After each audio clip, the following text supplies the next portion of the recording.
Bayangkan, seorang pendeta berkumis tebal dengan gelar doktor teologi berani bertanya kepada Abu Nawas, siapa yang menciptakan Tuhanmu? Tapi apa yang terjadi setelah itu justru bikin satu kampung terpingkal-pingkal. Pendeta malah minta belajar ngaji. Cerita ini nggak cuma lucu, tapi juga penuh pelajaran hidup dan bikin merinding di akhir. Assalamualaikum warahmatullahi wabarakatuh sahabat semua. Semoga yang sedang nonton diberi kesehatan, kelapangan rezeki, dimudahkan segala urusan, dan hati yang selalu dipenuhi keberkahan dari Allah Subhanahu wa Ta'ala. Jangan lupa bantu channel ini dengan like, subscribe, komen, dan share ya, supaya cerita-cerita penuh hikmah dan tawa ini bisa terus hadir menemani hari-harimu. Di sebuah desa kecil yang sejuk, dengan aroma nasi liwet mengepul dari tiap dapur, dan suara ayam kampung yang kalau berkokok terdengar seperti ikut audisi Indonesian Idol, tinggal seorang pria eksentrik bernama Abu Nawas. Wajahnya jenaka, dengan janggut tak tentu arah yang tumbuh seperti benang kusut disikat angin, dan kopiah miring yang seperti belum pernah ketemu setrika. Ia dikenal seluruh desa sebagai orang paling cerdas, paling lucu, dan paling sering ngutang gorengan di warung Bu Saminah. Ngutang itu seni, katanya, sambil kabur tiap ditagih. Tapi justru karena itulah warga mencintainya. Abu Nawas bukan hanya pencerah logika, tapi juga penyegar tawa. Setiap pagi, ia bisa ditemukan duduk di bel bambu di pinggir lapangan, main catur dengan kambingnya. Kambingnya pun aneh, namanya Sugeng, suka makan daun sirih dan bisa ngambek kalau kalah catur. Bahkan waktu Sugeng dikasih nama itu, Abu Nawas bilang, karena dia kambing yang penuh kesugengan dan filosofi hidup. Suatu hari, ketika angin bertiup manja dan daun-daun kelapa melambai seperti penonton dangdut yang disorot kamera, datanglah tamu asing ke desa. Sosoknya menjulang tinggi, kulit putih kemerahan, berjubah putih yang seperti tirai hotel bintang 5, dan kumis lebat yang bisa dipakai jadi sapu piring. Dialah pendeta Georgius Haleluya, pria dari kota besar yang katanya punya 3 gelar doktor, doktor teologi, doktor debat, dan doktor sombong level max. Ia turun dari kuda putih besar. Bukan kuda beneran sih, tapi kuda sewaan dari pasar hewan yang dicekoki jamu biar kelihatan gagah. Begitu sampai di balai desa, pendeta langsung berteriak lantang. Di mana Abu Nawas? Aku ingin menantangnya debat tentang siapa pencipta Tuhannya. Suaranya menggelegar, sampai ayam-ayam kampung langsung insaf dan bertelur 2 kali lipat karena syok. Warga yang awalnya santai langsung panik. Ya ampun, ini tamu atau sinetron baru? Abu Nawas yang saat itu sedang duduk santai sambil mengelus-elus janggutnya yang rontok satu-satu, mendapat kabar dari anak kecil yang lari sambil ngos-ngosan. Abu! Ada pendeta gila nyariin Abu. Abu Nawas mengangkat alis, menyesap teh hangatnya, dan jawab dengan santai, pendeta atau penjual panci keliling. Anak itu bingung. Pokoknya mukanya mirip pemburu naga. Abah, jubahnya kayak tirai masjid waktu lebaran. Mendengar itu, Abu Nawas pun berdiri, mengambil sendok dari kantong sarungnya. Iya, dia memang bawa sendok kemana-mana, lalu berkata ke kambingnya, Sugeng, jagain gorengan Abah ya, kalau dia ambil 1, laporin ke RT. Sugeng mengangguk. Warga yang melihat percakapan antara Abu dan kambing itu, cuma bisa geleng-geleng kepala sambil ketawa. Abu MAH, ada-ada aja, tapi ajaibnya selalu menang debat. Saat Abu Nawas melangkah ke balai desa, suasana mendadak jadi tegang seperti sinetron jam prime time. Warga berkumpul, ibu-ibu bawa cemilan, bapak-bapak siap rekam video, dan anak-anak malah bikin taruhan siapa yang menang. Pendeta berdiri dengan dagu terangkat, tangan menyilang di dada, tatapan matanya tajam seperti mau menusuk, tapi malah kesandung karpet balai dan hampir jatuh. Sebuah momen yang bikin satu kampung ngakak tanpa dosa. Abu Nawas pun tiba, berdiri dengan sarung motif donat, dan sendok di tangan seperti senjata rahasia. Ia menatap si pendeta dan berkata pelan, Wahai Tuan berjubah putih, apakah Anda datang untuk debat, atau untuk daftar lomba cosplay Nabi? Pendeta merah padam, urat di lehernya muncul kayak kabel charger rusak. Dengan suara berat, ia berkata, Aku datang membawa 1 pertanyaan maha penting. Siapa yang menciptakan Tuhanmu? Dan disinilah momen paling legendaris itu dimulai. Seisi desa mendadak hening. Bahkan angin berhenti bertiup, dan cicak di dinding menatap serius. Sugeng, Kambing Abu Nawas berdiri di dua kaki seperti ikut tegang. Pendeta menatap tajam, seolah merasa bahwa pertanyaan itu adalah bom logika yang pasti bikin Abu Nawas meledak tak bisa menjawab. Tapi justru, Abu Nawas tersenyum santai. Ia melirik ke arah penjual gorengan dan teriak, "Bu Saminah, tambahin bakwan satu, ini debat panjang nih."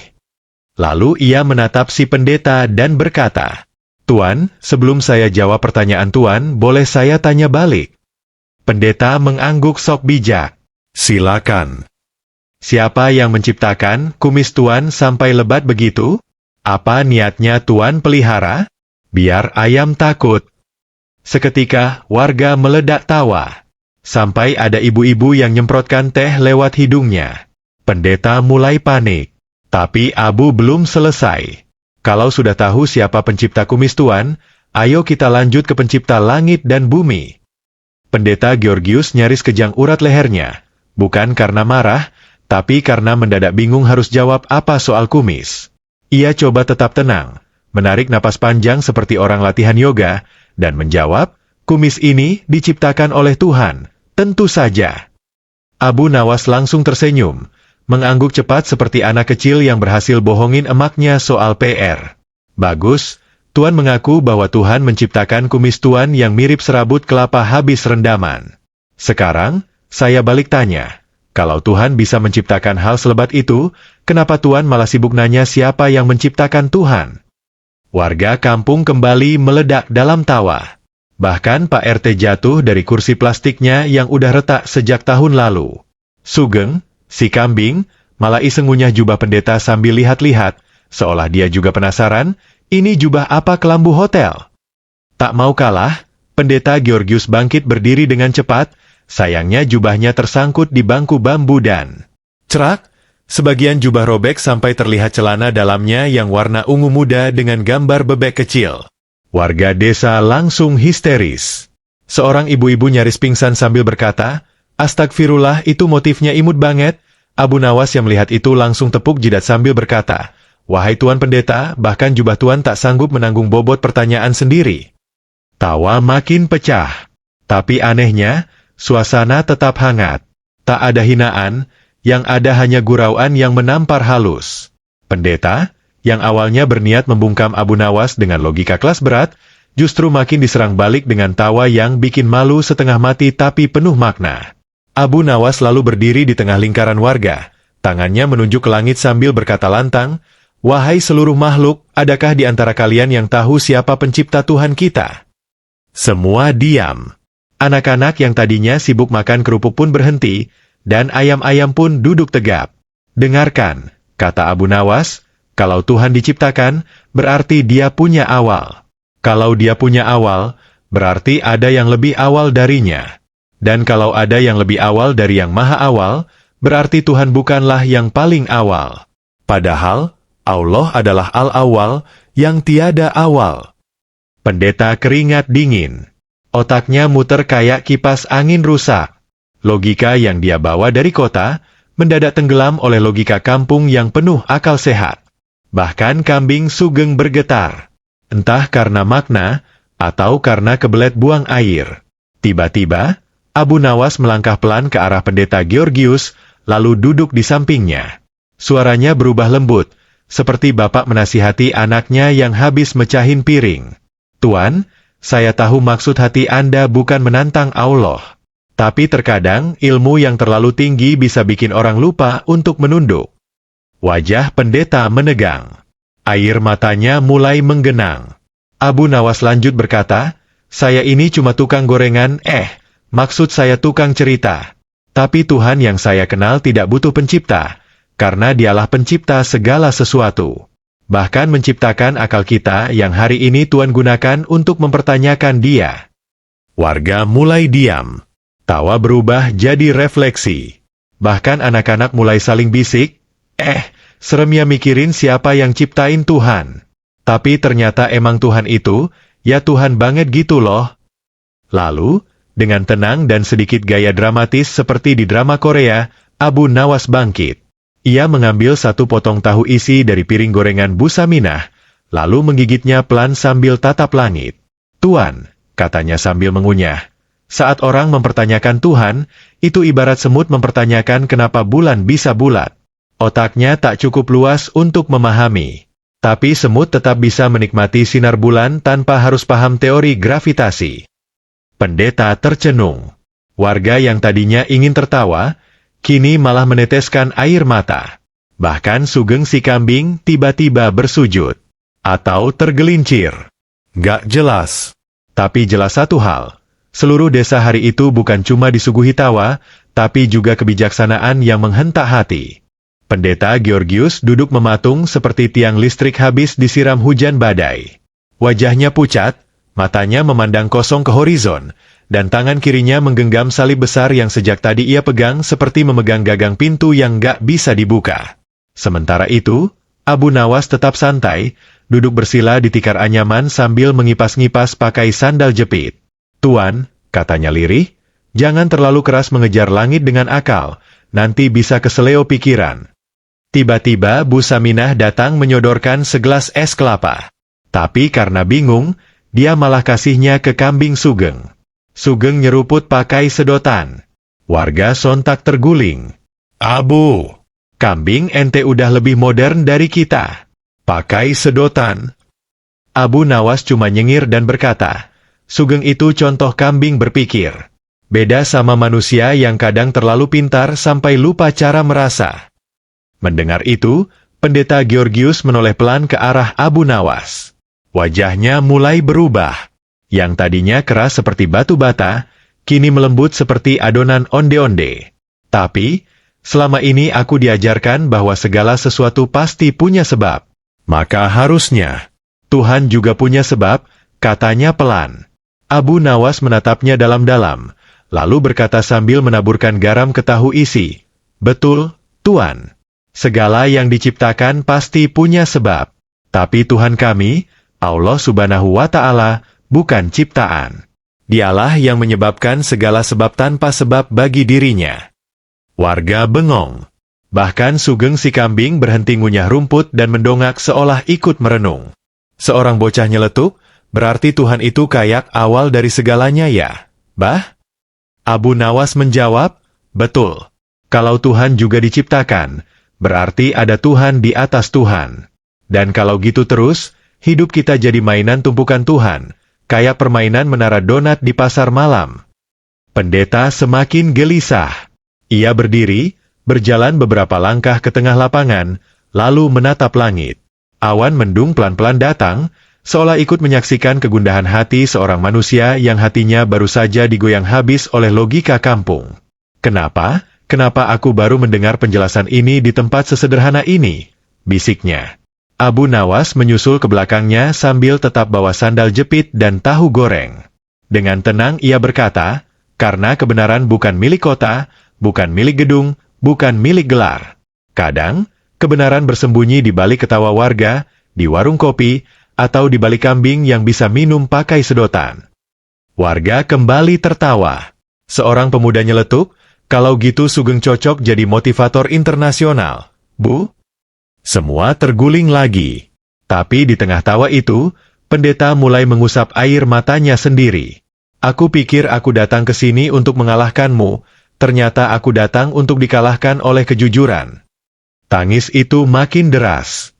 Air mata pendeta mengalir, membasahi jubah putihnya yang sobek, dan membuat motif celana dalam bebek kecilnya kembali kelihatan. Tapi kali ini, tak ada tawa. Semua warga diam.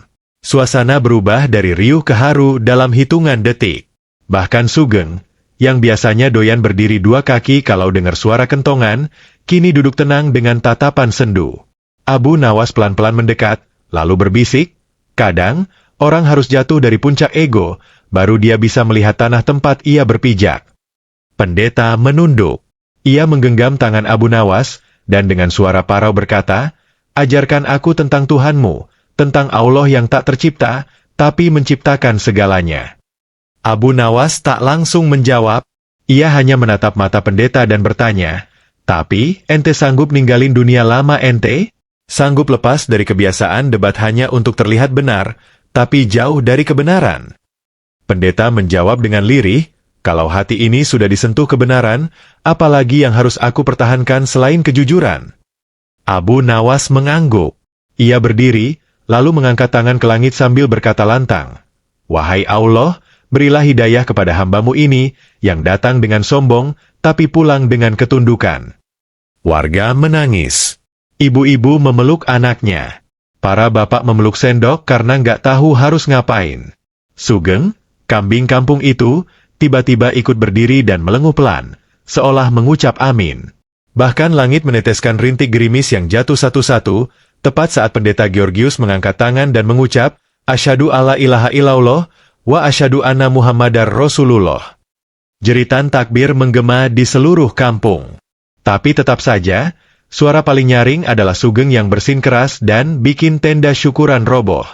Setelah syahadat dilafalkan dengan lirih namun mantap, warga kampung sontak histeris bahagia. Bahkan Maksum, janda pemilik warung kopi yang biasanya cuek, hari itu nangis sampai bedaknya luntur kayak tembok kena hujan. Pak RT langsung ambil mic dari acara pernikahan tetangga sebelah, dan teriak, "Pengumuman! Hari ini, pendeta resmi masuk Islam dan jadi keluarga besar Kampung Kalap." Semua bersorak. Tapi yang paling heboh justru Sugeng, kambing Abu Nawas, yang mendadak joget naik meja dengan ekspresi seperti ikut dangdutan. Abu Nawas yang melihat itu cuma geleng-geleng sambil nyengir. Sugeng ini kalau senang emang suka agak ngawur. Warga tertawa. Di antara tawa dan haru, tiba-tiba anak kecil di pojokan nyeletuk. "Bu, berarti besok kita sunat bareng Pak Pendeta ya?" Satu kampung langsung kaget. Pendeta yang baru sadar cuma bisa nyengir kecut sambil nutup celana dalam bebek kecilnya. Yang itu nanti aja ya, Dek." Hari-hari setelah kejadian itu, suasana kampung berubah jadi seperti bulan Ramadan versi upgrade. Semua orang rajin ke masjid, tahlilan tiap malam, dan yang lebih mencengangkan, Pendeta Georgius, yang kini ganti nama jadi Abdullah Georgius bin Abu Tahu Isi, mulai rajin ngaji bareng anak-anak kecil. Tapi, karena logat lidahnya masih ke Inggris-Inggrisan, kadang ayat Al-Quran jadi terdengar seperti pidato motivator. "Wala esyurikuna eso Allahu Akbar," ucapnya dengan gaya lidah patah-patah. Anak-anak pun ngakak tiada henti. Abu Nawas, yang duduk di barisan belakang, cuma ngelus dada, yang penting niatnya lurus meski lidahnya miring. Bahkan Sugeng, yang biasanya cuek kalau dengar orang ngaji, kini selalu duduk manis di depan mimbar masjid, pakai peci, dan entah gimana caranya, bisa bawa tasbih dari tali tambang. Namun perubahan besar tak selalu mulus. Suatu malam, datanglah sekelompok orang dari kota yang konon kenal lama dengan Georgius. Mereka marah, merasa dihianati. Mereka menuduh Georgius telah menyesatkan umatnya. "Kami ini gereja internasional. Georgius adalah ikon kami. Kami tidak terima dia jadi santri kampung," bentak mereka. Abu Nawas maju, berdiri di depan warga dengan sarung berkibar seperti bendera perang. Ia berkata, "Bapak-bapak, kalian datang jauh-jauh dari kota, hanya untuk protes soal orang yang ingin mendekatkan diri kepada Allah? Bukankah lebih baik kalian protes ke diri sendiri? Kenapa kalian kalah oleh keikhlasan hati seorang pendeta?" Semua terdiam. Bahkan ayam tetangga yang biasa berkokok tengah malam pun memilih tiarap. Tiba-tiba Sugeng melenguh kencang. "Bek!" Seolah menegaskan, "Kalian tuh lebay banget." Perdebatan pun tak terelakkan. Salah satu orang kota berkata, kalau dia memang benar menemukan Tuhannya, kenapa harus di kampung? Kenapa bukan di gereja atau di universitas ternama? Abu Nawas mendekat, lalu dengan tenang menyentil ujung hidung pria itu dan berkata, "Karena kadang cahaya paling terang justru ditemukan di tempat yang remang-remang." Ia lalu menunjuk wajah Sugeng. "Lihat kambing ini. Dulu cuma peliharaan biasa. Sekarang bisa duduk anteng ikut ngaji. Karena dia duduk di tempat yang penuh keikhlasan, bukan di tempat penuh ego dan gelar." Warga tertawa.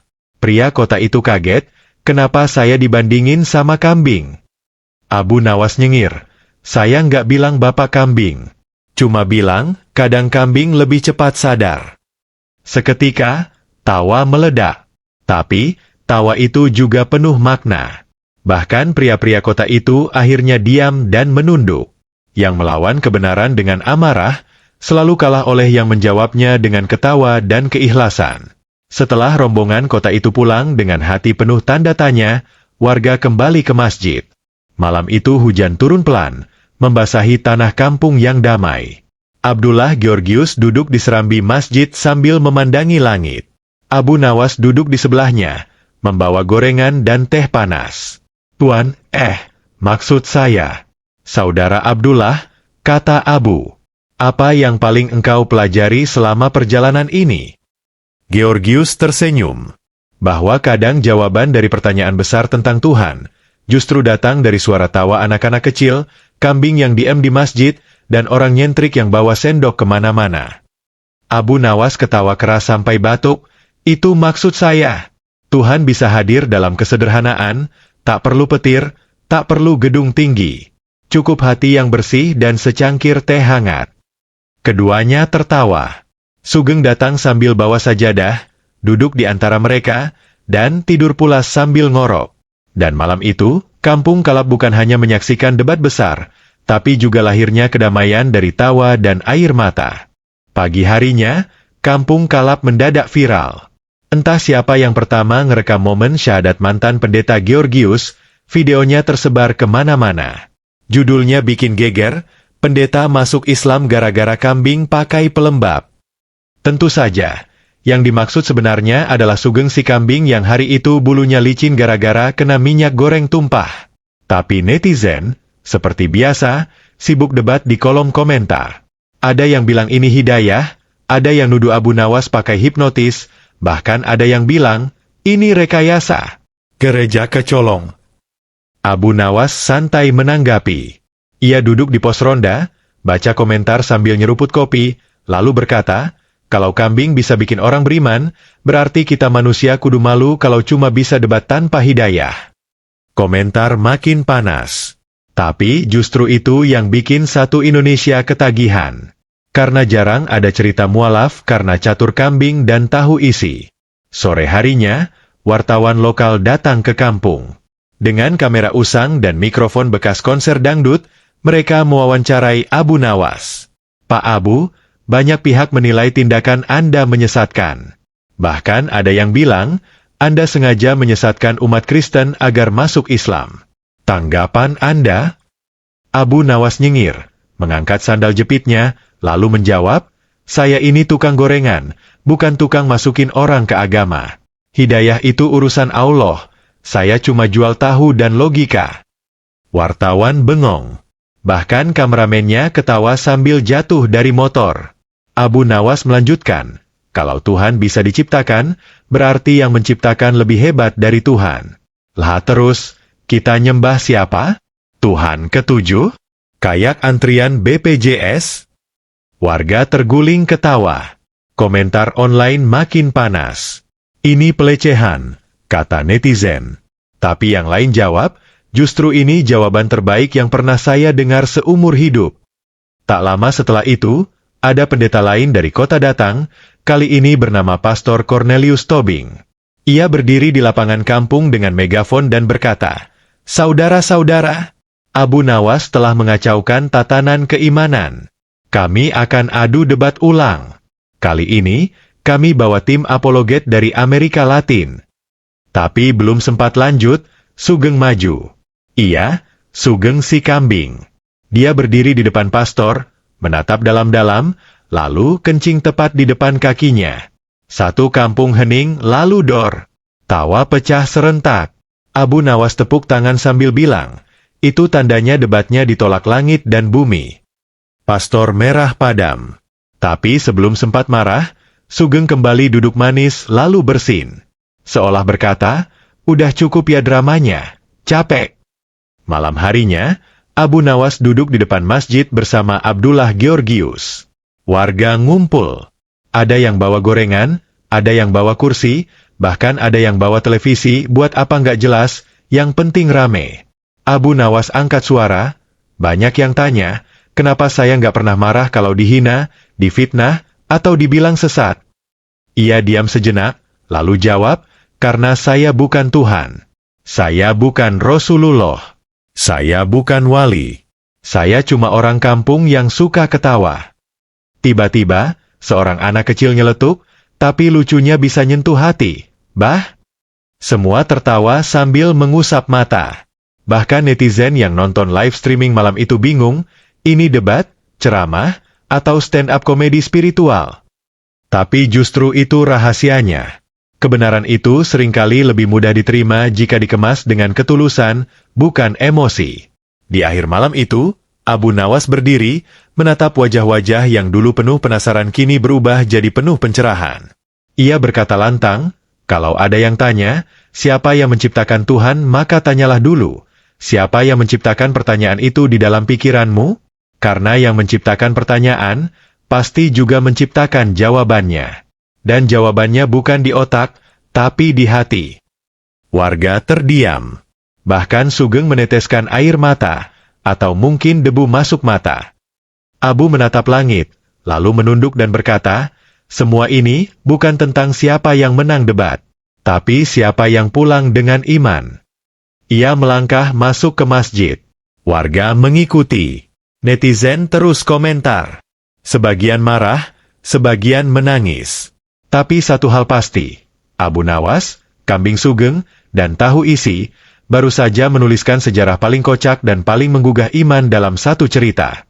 Bayangkan satu orang melawan 5 pemuka agama dari 5 penjuru dunia.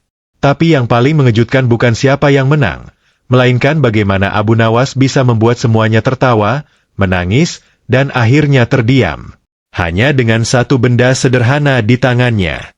Siap-siap perut keram karena ngakak, dan hati mencelos karena pesan mendalam di akhir cerita ini. Assalamualaikum warahmatullahi wabarakatuh. Semoga kalian semua selalu dalam lindungan Allah, diberi kesehatan, kelancaran rezeki, dan umur yang berkah. Jangan lupa bantu channel ini dengan like, subscribe, komen dan share ke teman-teman kamu ya. Karena satu klik kalian sangat berarti untuk keberlanjutan kisah-kisah luar biasa seperti ini. Yuk kita mulai. Pagi itu, langit Baghdad seolah ikut penasaran. Awan berkumpul di atas istana, angin bertiup pelan seolah sedang membisiki para pohon, hari ini bakal ada tontonan gratis. Dan benar saja, sepanjang jalan menuju istana sudah penuh sesak oleh warga kota. Dari pedagang kurma sampai penjual siomay unta ikut berdatangan. Ada yang bawa kursi lipat, ada pula yang nekat naik ke atas pohon demi bisa menyaksikan peristiwa langka, Abu Nawas versus 5 tokoh agama dunia. Bahkan kambing-kambing di pasar ikut diam sejenak, seolah menahan kentut karena penasaran siapa yang bakal menang. Di dalam istana, suasana mencekam. Para tamu agung sudah duduk berjajar di singgasana kehormatan. Sang pendeta dari Roma membawa kitab besar seberat karung beras dan mengenakan jubah ungu mengkilap seperti kain gorden baru. Si biksu Buddha dari Tibet tampil dengan kepala licin mengkilap, wajah kalem seperti mau tidur siang, tapi langkahnya mantap seperti baru turun dari gunung. Rahib Yahudi berjenggot lebat menenteng gulungan kitab setebal bantal hotel bintang 5. Resi Hindu dari India membawa dupa dan teratai, membuat seluruh ruangan harum seperti salon menjelang lebaran. Terakhir, sang filsuf Yunani berjalan pelan dengan sorban hitam, wajahnya sinis seperti habis ditipu tukang parkir. Tiba-tiba pintu besar istana terbuka. Semua mata tertuju ke satu sosok yang muncul perlahan. Ya, dia bukan nabi, bukan pangeran, tapi orang yang paling dicintai rakyat karena kelucuannya, Abu Nawas. Tapi tunggu, dia tidak datang dengan kitab atau tongkat kebesaran. Dia datang dengan ember kosong dan sandal jepit bolong. Sorban melilit miring seperti kepala habis disemprot hair dryer. Maaf telat, katanya dengan santai sambil menepuk-nepuk bajunya yang penuh debu. Tadi saya kejebak di pasar, ada emak-emak rebutan diskon daging kurban. Seluruh ruangan hening. Lalu, gobra. Raja Harun al-Rashid jatuh dari singgasananya karena ngakak. Abu Nawas berjalan pelan ke kursi tengah, menaruh ember kosong di lantai dan duduk dengan gaya ala penyair yang sedang menunggu ilham. Jadi, katanya sambil mencabut sandal dan mengibas-ngibaskan kakinya, hari ini saya diundang untuk melawan 5 pemuka agama, ya? Semua angguk pelan, masih bingung apakah ini debat serius atau acara stand-up komedi. Baiklah, lanjut Abu Nawas, tapi izinkan saya bertanya dulu, kenapa saya cuma sendiri? Ini kayak pertandingan sepak bola, lawan 5 striker, tapi saya satu kiper tanpa sarung tangan. Gak adil dong. Minimal kasih saya satu pawang ular atau tukang bakso buat semangat. Seluruh ruangan pun pecah tawa. Pendeta langsung berdiri. Mukanya merah padam. Mungkin karena jubahnya terlalu tebal atau karena merasa diremehkan. Kami datang dari jauh untuk berdialog serius, bukan untuk dilawak, katanya dengan nada tinggi. Tapi Abu Nawas malah mengangkat ember kosong itu dan berkata, saya juga serius. Lihat, saya sudah siap menampung jawaban-jawaban kosong. Semua terdiam. Lalu biksu batuk pelan, mencoba menahan tawa.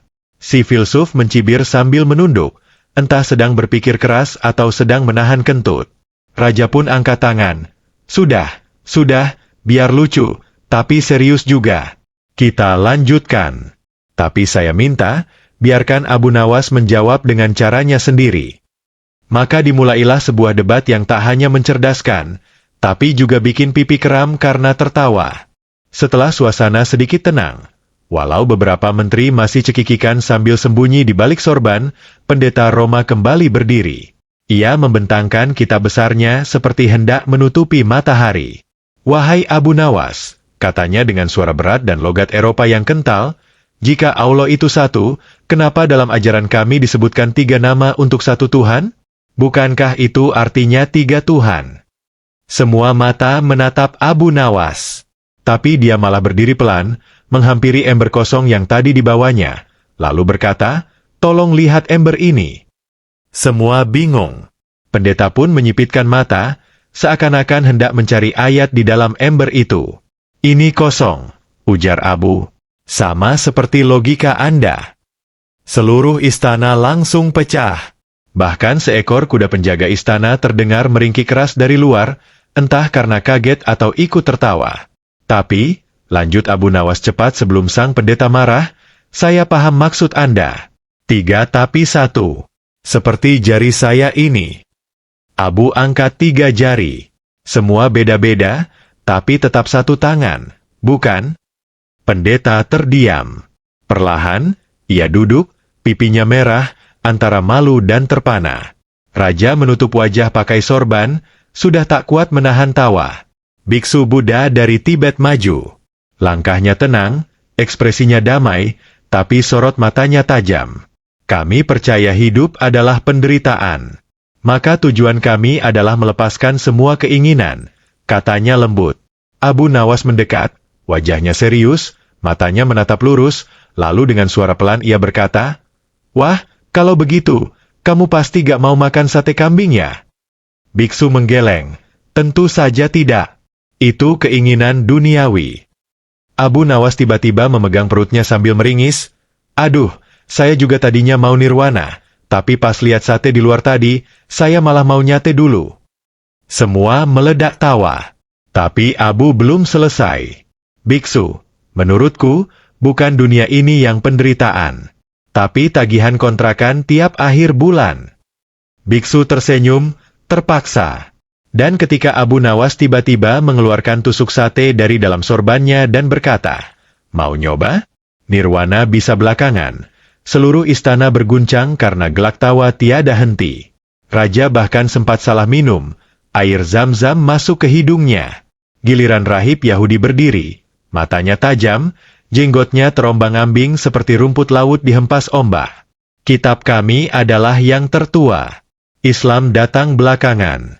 Maka Islam hanyalah salinan dari kitab kami, katanya lantang. Abu Nawas mendekat pelan, kemudian berjongkok, menatap langsung ke wajah sang rahib. Betul, kitab kalian lebih dulu, ujarnya lembut. Tapi tahu gak, apa yang terjadi kalau rumah tua tidak pernah direnovasi? Rahib mengernyit. Apa? Tikus masuk, tembok retak, dan genteng bocor.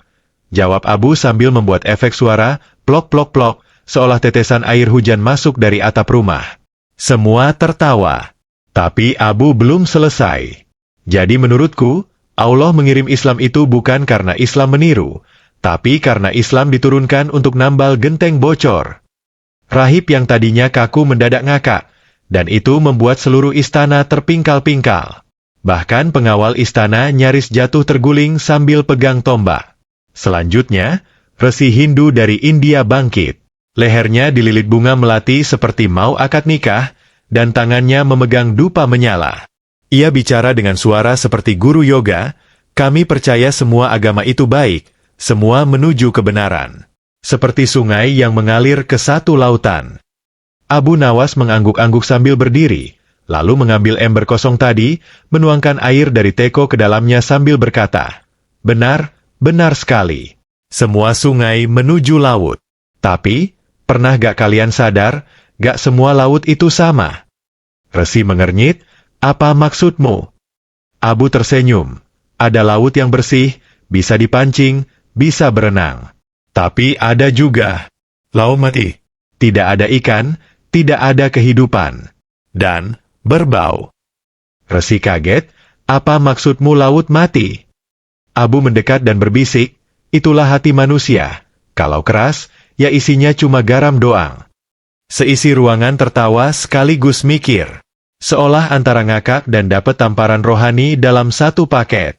Bahkan raja sampai tepuk-tepuk paha sambil berkata, "Ini orang, kalau gak jadi ulama, cocok jadi pelawak." Lalu, sang filsuf Yunani berdiri. Wajahnya datar. Ekspresi dingin seperti lemari es. "Saya tidak percaya Allah.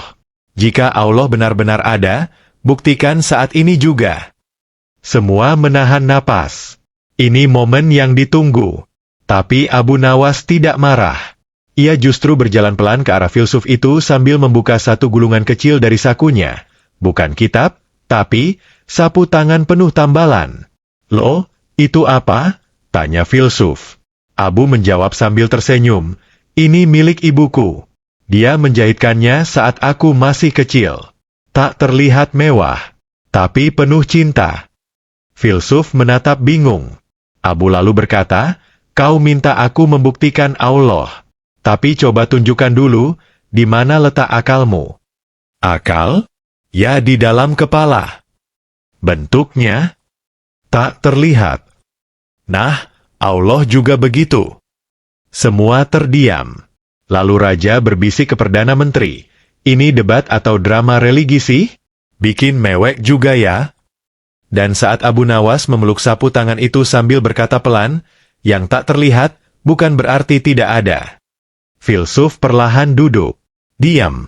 Matanya berkaca-kaca. Dan, dari pojok istana, terdengar suara emak-emak penjajah gorengan pelan-pelan menaruh nampan karena malu ikut tertawa di saat suasana tiba-tiba jadi hikmat. Begitu suasana kembali tenang. Setelah seorang menteri dicekoki air karena tersedak akibat tertawa berlebihan, Abu Nawas kembali ke kursinya. Tapi bukannya duduk biasa, dia malah duduk di atas ember kosong yang dibawanya tadi. "Saya sengaja duduk di sini," katanya santai, "biar kalau ada omongan kosong, langsung masuk ember. Hemat waktu, hemat tempat." Semua langsung terpingkal-pingkal, termasuk seekor burung beo peliharaan raja yang spontan menirukan, "Omongan kosong. Omongan kosong." Satu istana pun mendadak jadi pasar komedi. Tapi kemudian raja bertanya serius, "Apa sebenarnya maksudmu, wahai Abu?" Abu Nawas menatap kelima tokoh agama dan menjawab, "Kalian semua membawa kitab, filosofi, bahkan dupa. Tapi saya hanya bawa cermin." Lalu ia mengeluarkan cermin kecil dari balik sorban yang kumal dan berkata, "Karena sebelum menghakimi orang lain, kita harus lihat dulu siapa yang ada di dalam cermin." Pendeta Roma perlahan berdiri, matanya tidak lagi marah, tapi basah. "Aku datang untuk debat, tapi aku malah ditampar oleh sebuah cermin kecil." Biksu Buddha mengangguk pelan. "Dalam ajaran kami, kebijaksanaan muncul dari kesadaran. Dan hari ini, aku sadar bahwa aku belum cukup bijak." Resi Hindu membungkuk sopan, "Sungai kami ternyata belum mengalir ke laut yang tenang, karena kami belum belajar mendengar." Rahib Yahudi menyeka jenggotnya yang basah karena air mata. Filsuf hanya menatap lantai sambil menggenggam sapu tangan Abu Nawas yang sempat diberikan sebelumnya. Semua terdiam. Dan di tengah keheningan itu, Abu Nawas malah berdiri dan kentut pelan. Sontak semua menoleh. Maaf," kata Abu Nawas santai. "Bukan maksud menghina. Itu hanya pengingat bahwa kita semua masih manusia. Suasana yang tadi khusyuk mendadak meledak jadi tawa berjamaah. Pendeta sampai pegang perut. Biksu hampir jatuh dari kursi meditasi. Filsuf, senyum pertamanya muncul. Dan Raja? Raja Harun al-Rashid sampai berdiri dan berkata, ini debat apa acara sirkus? Tapi luar biasa, baru kali ini aku melihat orang bisa membuat 5 tokoh besar agama dunia tertawa dan menangis dalam waktu bersamaan. Abu Nawas hanya nyengir, saya sih cuma mau jemput jemuran tadi, tapi malah nyasar ke sini. Tiba-tiba, pelayan istana masuk dengan tergopoh-gopoh. Ampun, Baginda. Jemuran Abu Nawas hilang tertiup angin dan mendarat di atas kepala unta permaisuri. Semua serentak menoleh ke jendela, dan benar saja, sorban, sarung, dan baju dalaman Abu Nawas tergantung cantik di punuk unta istana. Abu langsung berdiri panik. Waduh, itu sarung yang ada kantong rahasia buat nyimpan receh. Ia pun lari keluar ruangan tanpa alas kaki, disusul oleh 2 pengawal istana yang tertawa setengah mati. Para tamu masih tertawa, tapi di antara tawa itu muncul kehangatan yang tak bisa dijelaskan. Mereka tahu, mereka tak hanya datang untuk debat, tapi telah diajarkan cara tertawa dalam iman. 5 tokoh agama itu akhirnya duduk bersila di sekeliling ember kosong milik Abu Nawas. Pendeta meletakkan salibnya, rahib menyandarkan gulungan kitab, biksu menaruh patung kecil di pangkuannya, resi mematikan dupa, dan filsuf hanya memeluk sapu tangan kecil dengan mata berkaca-kaca. Abu Nawas lalu datang kembali dengan 1 nampan roti dan berkata, saya gak punya banyak dalil, tapi saya punya ini, roti hangat dan senyuman. Mereka pun makan bersama. Tidak ada lagi perdebatan. Hanya tawa. Hanya manusia. Dan dari luar jendela, seekor unta berdiri diam. Di atas kepalanya masih tergantung sarung Abu Nawas berkibar seperti bendera perdamaian. Sambil duduk melingkar bersama para pemuka agama, Abu Nawas mengunyah roti dengan gaya sok filosofis. Mata menerawang, tangan menopang dagu, dan roti terselip di sudut mulut. Tahukah kalian, katanya tiba-tiba, perut kosong dan hati kosong itu beda nasib. Pendeta langsung merespons, apa bedanya, Abu? Dengan pelan, Abu menoleh dan menjawab, perut kosong tinggal ke dapur.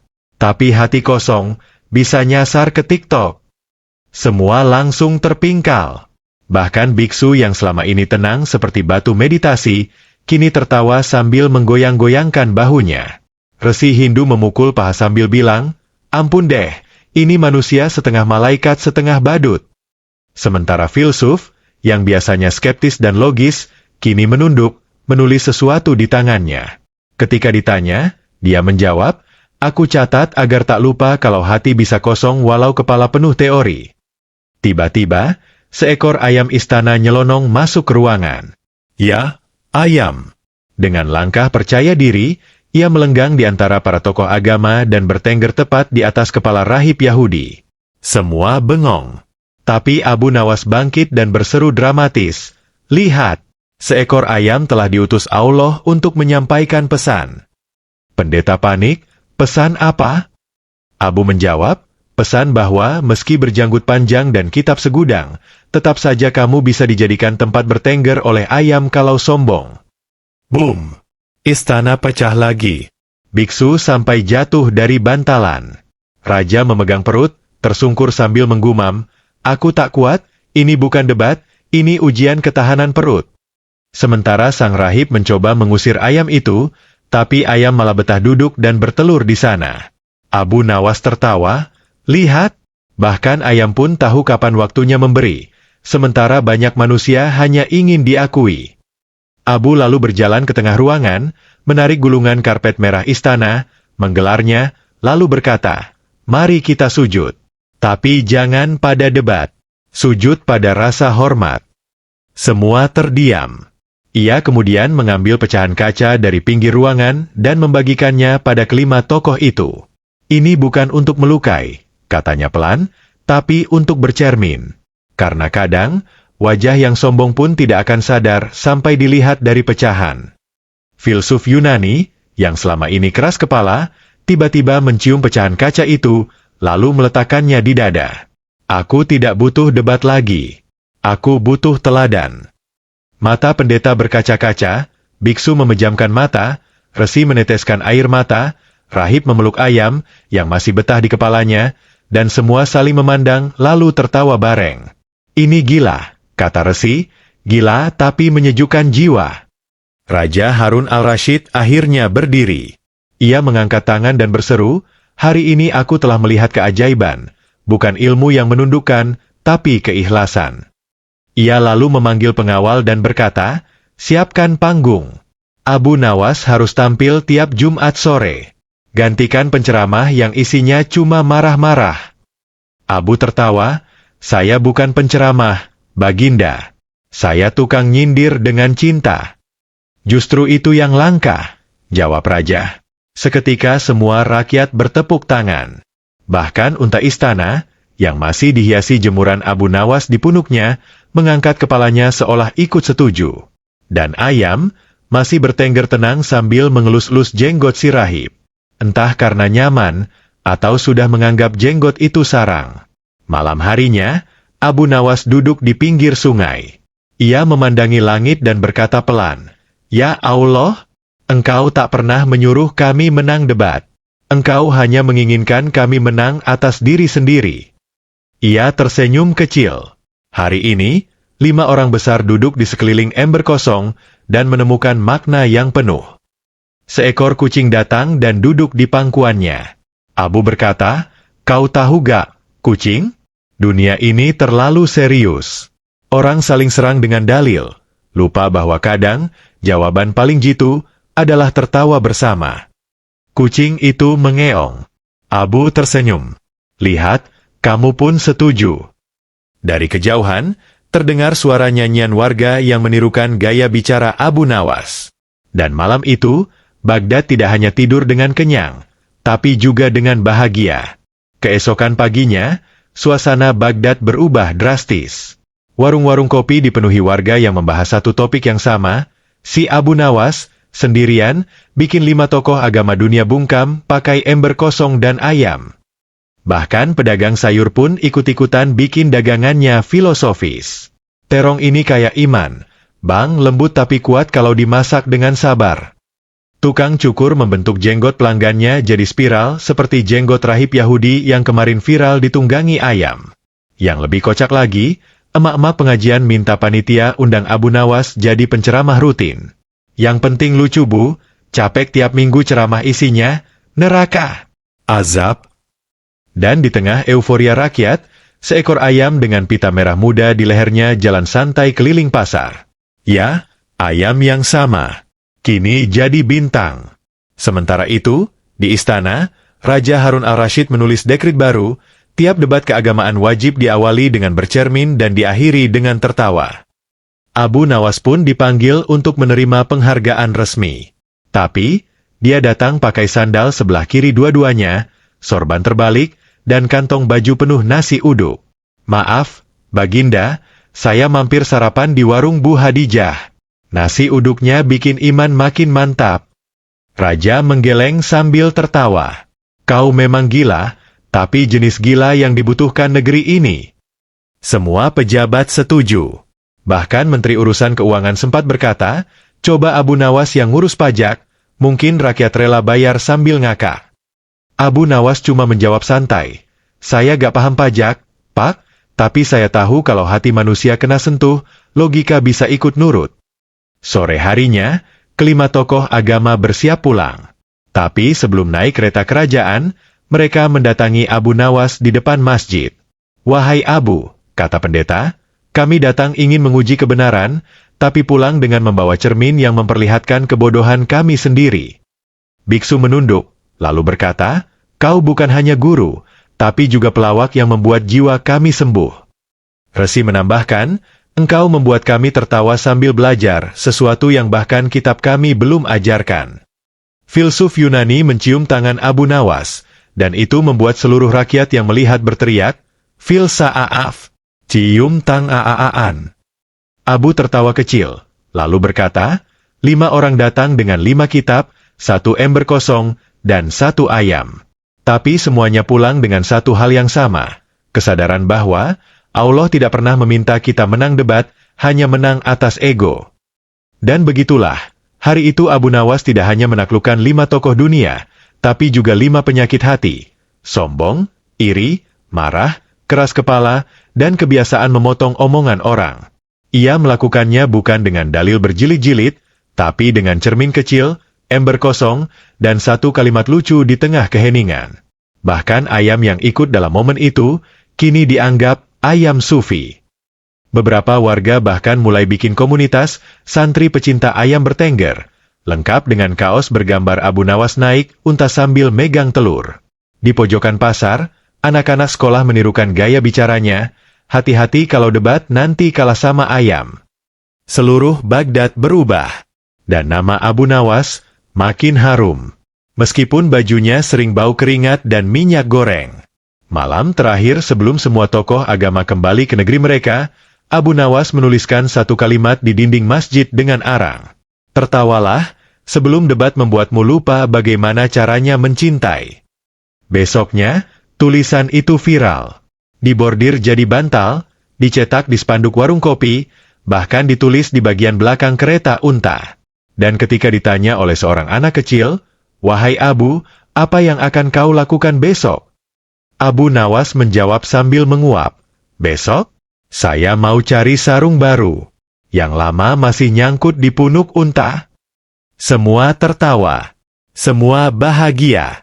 Dan sejak hari itu, Baghdad tak hanya dikenal sebagai negeri para ulama, tapi juga negeri yang pernah diselamatkan oleh ember kosong dan seekor ayam bijak. Bayangkan kamu sedang tidur siang, lalu tiba-tiba, dor, jatuh sekantong koin emas dari langit, langsung ke kepalamu. Itu yang dialami Abu Nawas. Tapi tunggu, ternyata itu bukan sekadar koin biasa.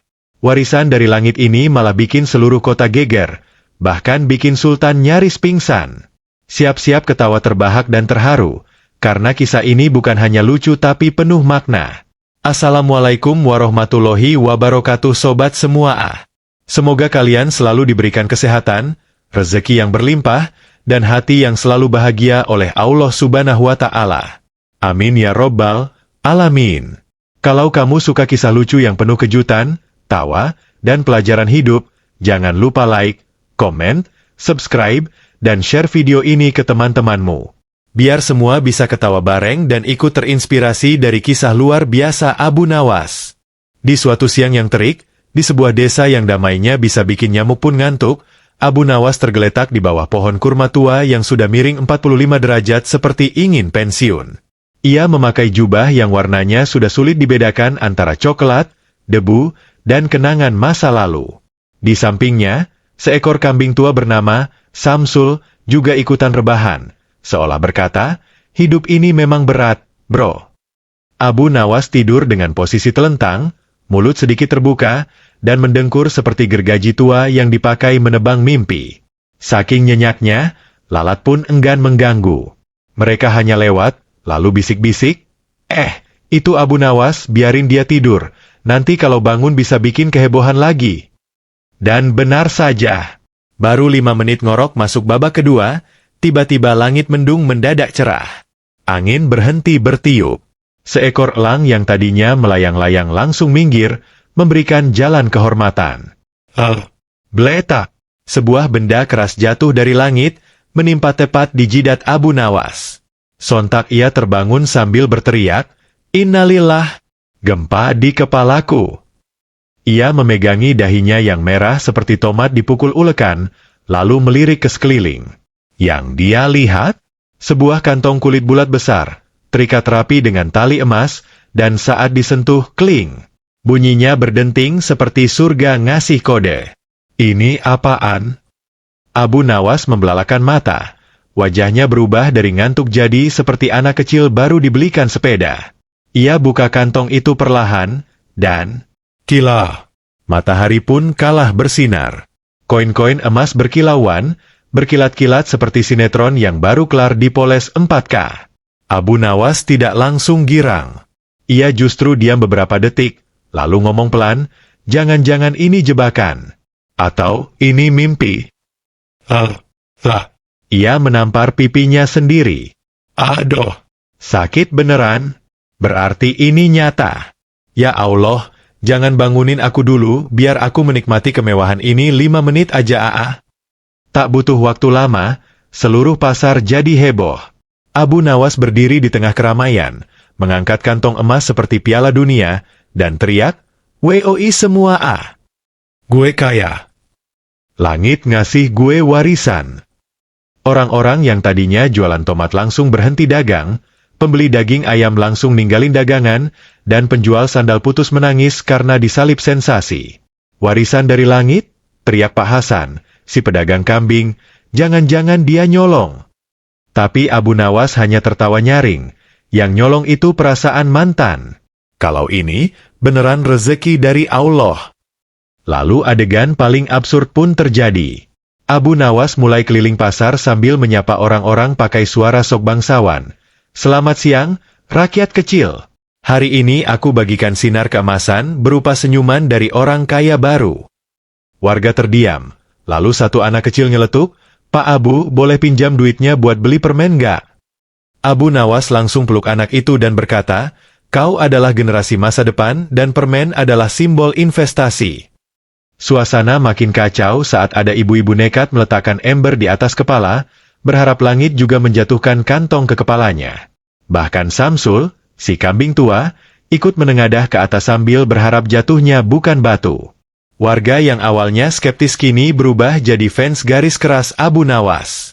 Ada yang bawa panci di atas kepala, ada pula yang ngumpet di bawah pohon sambil pakai baskom, berharap kejatuhan rezeki dari langit juga. Bahkan Mak Murni, janda beranak 8, ikut menggelar tikar di lapangan dan pasang tulisan, "Tempat mendarat warisan, silakan jatuh di sini." Di tengah kehebohan itu, Abu Nawas berdiri di atas gerobak bakso, memakai selimut bekas sebagai jubah, dan sorban yang digulung seperti turban Bollywood. Ia berteriak sekuat tenaga, "Wahai rakyat jelata, ini bukti Allah Maha Memberi. Bahkan yang tidur pun bisa dikasih harta kalau hatinya bersih dan pipinya benjol." Semua langsung bersorak, bahkan ada ibu-ibu yang terharu dan nyaris pingsan kena ketawa. Namun sebagaimana semua keajaiban, kabar ini akhirnya sampai ke telinga orang yang salah, Sultan. Saat sedang sarapan bubur ayam tanpa kuah, Sultan mendengar laporan pengawal, "Paduka, Abu Nawas mendapat warisan dari langit." Sontak sendok Sultan jatuh. Ia berdiri, tangan gemetar, lalu berkata, "Apa? Langit ngasih duit? Kenapa bukan ke saya?" Ia lalu menatap pengawalnya dengan mata penuh dendam pribadi. "Cepat, tangkap Abu Nawas. Kalau emas itu dari langit, maka langit harus bayar pajak kerajaan. Jangan sampai awan-awan ngelolosin kewajiban negara." Pengawal pun langsung berangkat dengan semangat pajak, menunggang kuda sambil teriak, "Kami datang, wahai penerima warisan angin." Sementara itu, Abu Nawas sedang melakukan aksi panggung luar biasa. Ia duduk di atas drum kosong, berkhotbah ke warga yang berkumpul seperti menonton konser. "Wahai saudara-saudaraku, rezeki bukan soal kerja keras saja, tapi juga kerja tidur." Lalu ia mengangkat kantong emas dan memutarnya seperti sulap. "Lihat ini, dari langit langsung ke kepala. Mungkin Allah sayang pada yang ngorok tulus." Saat warga mulai tepuk tangan, pengawal Sultan datang seperti sinetron episode klimaks, kuda berderap, debu beterbangan, dan satu pengawal lompat dari pelana sambil berteriak, "Abu Nawas, kau ditangkap!" Abu Nawas tak panik. Ia justru menyodorkan kurma. "Mau takjil dulu, Tuan?" Pengawal mendadak bimbang. Akhirnya Abu Nawas dibawa ke istana dengan iring-iringan yang bikin heboh sedesa. Anak-anak berlarian di belakang sambil teriak, "Bapak emas! Bapak emas!" Di depan gerbang istana, Sultan menanti dengan muka semasam camilan gosong. "Abu Nawas, jelaskan, dari mana emas itu? Kalau bohong, kau akan tidur di penjara sampai usia bumi habis." Tapi bukannya takut, Abu Nawas justru menjawab santai, "Wahai Paduka yang mulia, saya hanya tidur di bawah pohon kurma, dan emas itu jatuh ke kepala saya. Mungkin langit tersandung, dan kantongnya jatuh." Para pengawal menahan tawa. Bahkan ajudan Sultan sempat sembur air teh dari hidung. Sultan makin marah.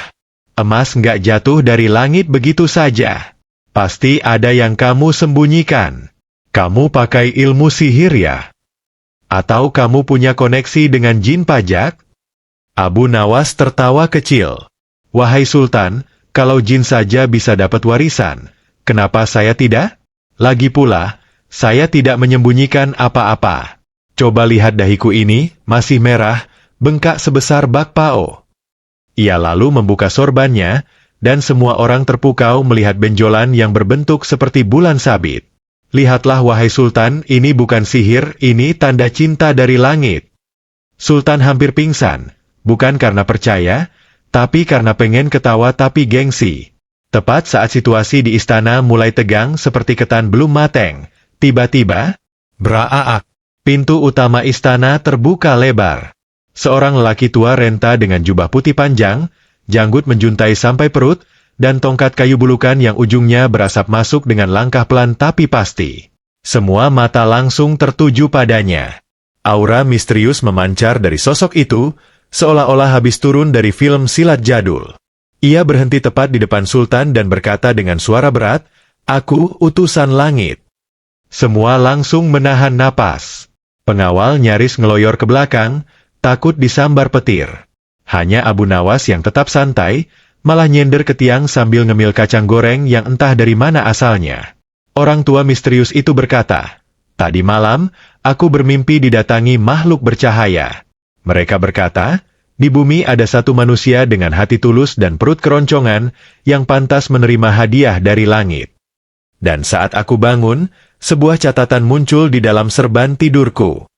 Ia mengeluarkan secari kertas lusuh, membukanya perlahan, dan membaca keras-keras, nama penerima warisan langit, Abu Nawas bin Tidur Siang bin Ngorok Nasional. Seketika istana hening. Bahkan cicak di langit-langit istana mendadak berhenti merayap.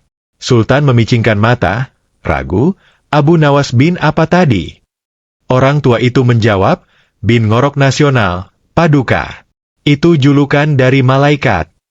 Suasana menjadi absurd tingkat dewa. Abu Nawas langsung berdiri, menatap orang tua itu dengan mata berbinar seperti anak ketemu tukang es krim. "Wahai kakek sakti, apakah benar aku yang dimaksud?" Orang tua itu mengangguk perlahan, lalu menepuk pundak Abu dengan pelan dan berkata, "Nak, kamu ini spesial.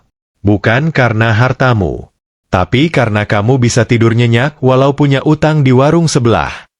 Abu Nawas pun meneteskan air mata, tapi bukan karena haru. Saya baru ingat, saya belum bayar mie ayam kemarin." Sultan yang awalnya curiga, kini mulai terharu. Tapi ia menahan diri sambil berkata pelan, "Akan kuuji kau, Abu Nawas, apakah kau pantas menerima warisan langit?" Sultan mengajukan tantangan aneh. "Jika kau benar-benar mendapat rezeki dari Allah, maka gunakan emas itu untuk hal yang tidak egois dan membuat rakyat bahagia." Abu Nawas tidak pikir panjang. Ia langsung keluar istana, lalu memesan 500 balon gas dari toko mainan. Dalam waktu singkat, seluruh pelataran istana penuh dengan balon warna-warni yang masing-masing diisi 1 koin emas.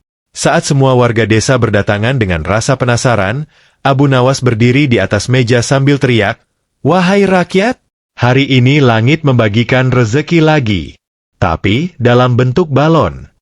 Kemudian ia lepaskan semuanya ke langit. Ribuan balon naik ke angkasa, dan rakyat pun berebut menangkap seperti sedang lomba menangkap cinta pertama. Pemandangan di langit begitu indah. Balon-balon warna-warni terbang perlahan, melayang dengan elegan, sambil dijamret pelan-pelan oleh tangan-tangan rakyat yang berlarian sambil tertawa. Seorang nenek berhasil menangkap 1 balon, lalu membuka isinya dan menemukan koin emas. Ia pun menangis sambil berkata, "Ya Allah, aku pikir hidupku hanya akan diisi sama cucian piring, ternyata aku dapat emas juga." Seorang bapak tua yang matanya rabun malah nangkap balon isi kerupuk, tapi tetap bahagia karena dapat kenyataan. Sultan yang menyaksikan semua itu dari balkon istana hanya bisa duduk terpaku. Hatinya bergetar. Ia lalu berkata lirih, "Mungkin warisan dari langit itu bukan emasnya, Tapi hati Abu Nawas yang bisa bikin semua orang tertawa dan bahagia. Dan semua yang mendengar langsung setuju, kecuali Kambing Samsul yang masih berharap ada balon berisi rumput. Keesokan harinya, desa Abu Nawas berubah seperti taman bermain raksasa. Anak-anak melompat-lompat kegirangan sambil bermain balon emas yang berhasil mereka tangkap. Di alun-alun, Makmurni membuka warung kopi dadakan bernama Langit Cafe, dan menjual kopi yang katanya diseduh dengan air embun dari pohon kurma tempat Abu Nawas tidur. Warga semua setuju menamakan hari itu sebagai Hari Kejatuhan Rezeki Nasional. Bahkan Kambing Samsul, yang biasanya pendiam, mendadak terkenal karena ikut muncul di lukisan mural Abu Nawas di dinding balai desa. Abu Nawas sendiri? Ia duduk di tengah lapangan, memakai mantel yang dijahit dari kantong beras, dengan tulisan besar di belakang, Alumni Langit. Ia tersenyum sambil berkata, "Wahai hidup, kau memang absurd tapi indah." Namun kehidupan selalu penuh kejutan.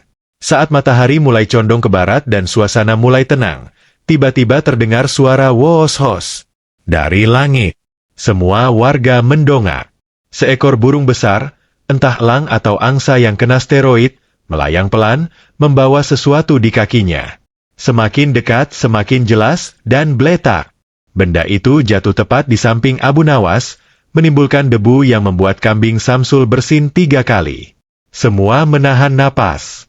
Dengan hati-hati, Abu Nawas membuka bungkusan kain lusuh itu.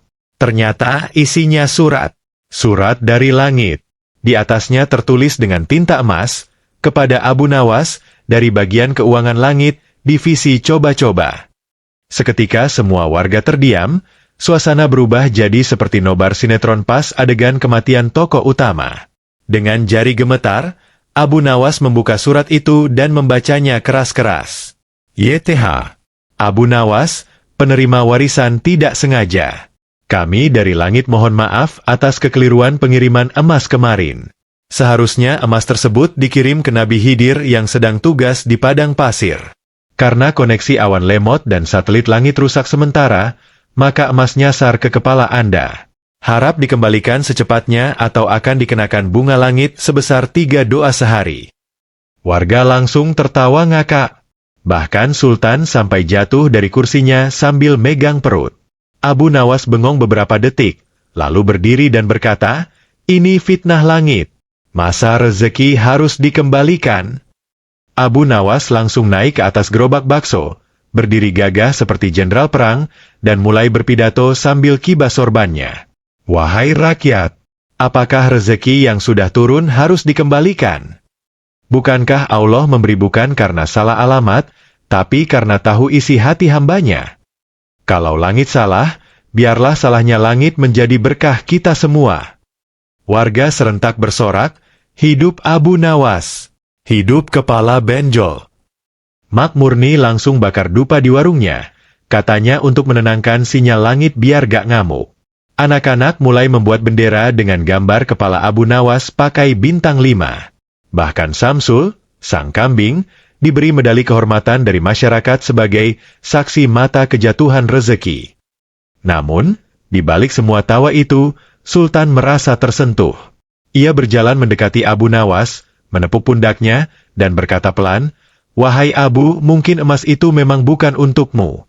Tapi cara kamu menggunakannya, membuat seluruh desa bahagia itu lebih mulia daripada 1000 lembar dinar."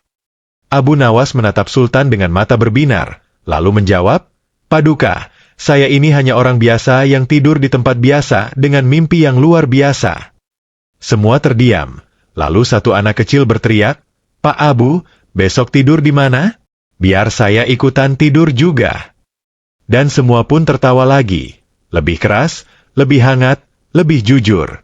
Hari itu, bukan emas yang jadi warisan, tapi tawa dan cinta dari seorang yang tidur nyenyak di bawah pohon. Malam harinya, setelah desa penuh tawa dan sisa balon beterbangan, Abu Nawas kembali ke tempat awal semua keajaiban dimulai. Pohon kurma miring 45 derajat itu. Dengan sorban dijadikan bantal dan kantong bekas kacang goreng dijadikan selimut, ia tiduran santai sambil menatap bintang. "Wahai langit, kalau kau kirimkan rezeki lagi, Tolong kali ini dalam bentuk bubur kacang ijo, perutku belum makan dari tadi siang. Bisiknya sambil memeluk perut yang bunyinya sudah seperti beduk maghrib. Lalu, entah karena benar-benar doanya didengar, atau awan memang kurang koordinasi. Bleh! Satu benda jatuh lagi. Tapi bukan emas, melainkan panci berisi bubur kacang ijo panas yang membuat Abu Nawas loncat sambil menjerit, panasnya berkah. Esok pagi, desa kembali geger. Warga menemukan Abu Nawas duduk sambil meniup bubur kacang ijo yang masih mengepul, dengan wajah penuh kemenangan. Langit tak pernah kehabisan stok berkah, katanya. Mak Murni langsung panik, Pak Abu, bubur itu, buatan saya yang hilang semalam. Saya taruh di loteng. Tapi Abu Nawas tak gentar, jika bubur itu jatuh dari langit maka langitlah yang punya hak membagikannya kembali. Semua tertawa keras. Bahkan Sultan yang datang tanpa mahkota, cuma pakai sarung dan sandal jepit, ikutan duduk bareng dan bilang, saya rela dipukul panci kalau bisa makan bubur ini tiap pagi. Abu Nawas menyodorkan sendok, tapi hati-hati, Paduka, panasnya bukan hanya dari kuah, tapi dari ridho Allah.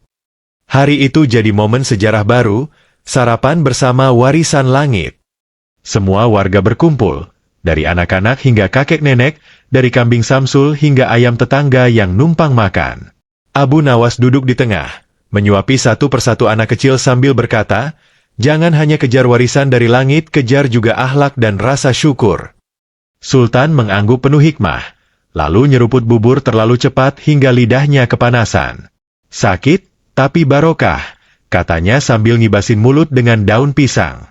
Semua tertawa lagi.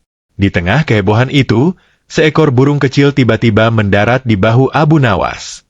Di kakinya ada secarik surat kecil bertuliskan, selamat, Anda masuk nominasi manusia paling absurd yang disukai langit. Tak lama setelah itu, datang utusan dari kerajaan seberang. Mereka membawa piagam resmi bertuliskan, Abu Nawas, inspirator ngantuk nasional. Abu Nawas diundang untuk menjadi narasumber seminar bertema, tidur dalam iman, bangun dalam rezeki. Ia tertawa keras, luar biasa. Aku cuma tidur, tapi diundang jadi pembicara. Sultan ikut tertawa dan mengangkat Abu sebagai Menteri Rezeki Gaib dan Hiburan Rakyat. Tugasmu, Abu, sederhana, buat rakyat tertawa, dan ajari mereka bahwa tawa juga bagian dari ibadah. Abu pun menjawab, siap Paduka. Tapi saya minta satu permintaan penting, semua menunggu. Abu berkata, buatkan aku kasur gantung di bawah pohon kurma. Karena semua inspirasi itu datang dari mimpi. Dan sejak saat itu, hidup Abu Nawas berubah, tapi tetap lucu dan rendah hati.